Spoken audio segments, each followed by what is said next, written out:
आणि काय आश्चर्य, वडाच्या झाडात त्याला बाळाच्या रडण्याचा आवाज ऐकू आला.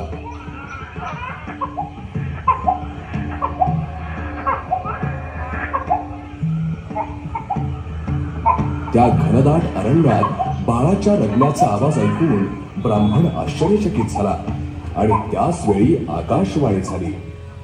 हे ब्राह्मण देवता, घाबरू नका.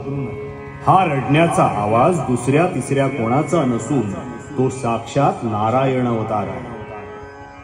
तरी त्याला आपल्या घरी घेऊन जा, त्याचा सांभाळ करा, आपलं कल्याण होईल. शुभम भवतु. आणि ते भलं मोठं वडाचं झाड दुभंगलं.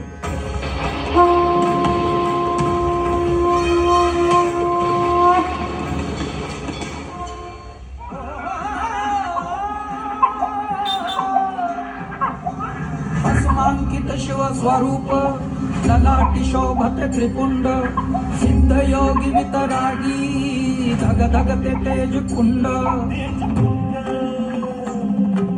सज्जनासी संजीवन दुरितांचे निर्दालन जगदोद्धारा स्तव गणू प्रकटती नवनारायण. सृष्टीच्या स्पंदनात काळाच्या मंथनात तुम तुमतो तुम तुमतो तुम तुमतो तुम तुमतो एक नाद व्यापुनी त्रिभुवन. अलक्ष निरंजन अलक्ष निरंजन अलक्ष निरंजन हो साधे.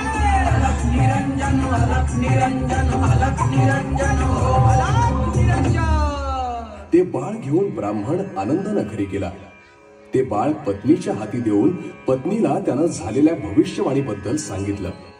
पत्नीलाही अतिशय आनंद झाला. स्वामी, आपल्या हातून साक्षात नारायण अवताराचा सांभाळ केला जाणार आहे.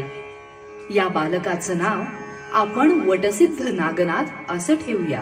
वा वा वा, अतिशय छान कल्पना आहे. वटसिद्ध नागनाथ, काही यथार्थ नाव आहे. वटसिद्ध नागनाथ. श्रीहरी श्रीहरी श्रीहरी. अशा प्रकारे वटसिद्ध नागनाथांचा जन्म झाला. वटसिद्ध नागनाथ 7 वर्षांचे झाले. यथावकाश त्यांचा मुंजविधी पार पडला आणि नागनाथांना श्री दत्तात्रयांच्या भेटीची ओढ लागली. श्री क्षेत्र कोल्हापूर येथे आपल्या सिद्धीनं ग्रामभोजन दिलं असता वटसिद्ध नागनाथांना दत्तात्रयांनी दर्शन दिलं.